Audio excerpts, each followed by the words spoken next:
नाज़रीन अछड़ो थर मां रिपोर्टर हुसैन बख्श राजड़ की रिपोर्ट मुताबिक़ चोटियारियूं लॻ ॻोठ सैयद नवाब शाह ऐं ॻोठ सैयद लाल खान शाह समेत सांगराड़ी जे सैयद बिरादरी के मुख़्तलिफ़ ॻोठनि जे ॻोठाणनि जो रस्ते की बहाली लाइ एहतजाज।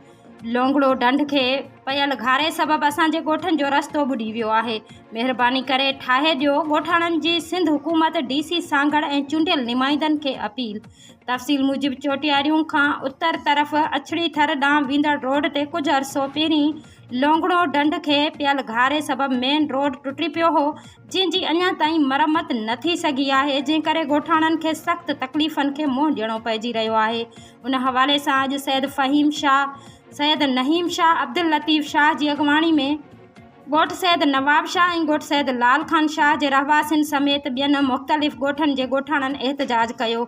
एहतजाज कंदड़नि सहाफ़ियुनि सां ॻाल्हाईंदे चयो त असांजे ॻोठनि जो रस्तो गुज़िरियल 2 महीननि खां पाणी में ॿुॾल आहे, उन करे असांजा मासूम ॿार स्कूल नथा वञी सघनि, असांजो माल झंग में चरण नथो वञे। उन खां अलावा मरीज़नि के अस्पताल पहुचाइण ऐं शहर मां सामान आणण में बेशदीद मुश्किलातूं दरपेश आहिनि। इन मुतालबे जी मञता लाइ असां अॻु में पोलियो मुहिम जो बाइकाट बि कयो हो, जंहिं ते एसी सांगड़ पारां ख़ातिरी कराई वई हुई त असांखे ही रस्तो बहाल कराए ॾींदो। असां त संदसि चवण ते ॿारनि खे पोलियो जा फुड़ा पियारिया, पर अफ़सोस जो हिन पंहिंजे कयल वाइदे ते अमल न कयो ऐं रस्तो न ठही सघियो। असां मुतालबो था करियूं असां हुकूमत सिंध चूंडियल नुमाइंदनि वस वारनि डीसी सांगड़ खां त असांजी टुटल रोड ते मिट्टी जे भराई करे रस्तो बहाल कयो वञे। ॿी सूरत में एहतजाज जो दायरो वधाईंदासीं। एहतजाज में सैयद अली खान शाह, सैयद अली हसन शाह, सैयद अली गुलाम शाह, सैयद लाल खान शाह, सैयद तालिब शाह, सैयद बंद अली शाह, सैयद कमालुद्दीन शाह, सैयद गोहर अली शाह, सैयद अब्दुल जब्बार शाह, सैयद अली हैदर शाह, सैयद भले डिनो शाह, सैयद अब्दुल रज़ाक शाह समेत वॾे अंग में ॻोठाणनि शिरकत कई।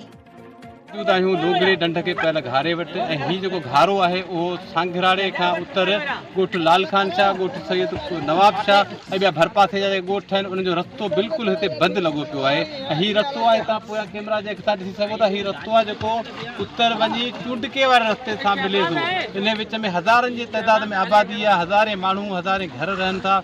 उतां खां उनखे वॾी तकलीफ़ आहे, स्कूल अचण में तकलीफ़ आहे ॿारनि खे। उन खां पोइ जेको रसद आहे, सामान आणण में केतिरियूं मुश्किलातूं हिननि खे दरपेश आहिनि। वधीक चओ त हिननि खां ॿुधूं त ही ॻोठाणा असांखे छा था ॿुधाइनि। त असांजा हिन पासे ॻोठ आहिनि, ॿार बच्चा आहिनि, आधी माधी ॾींहुं शींहुं, को बीमार, को अघो, को अनिरो।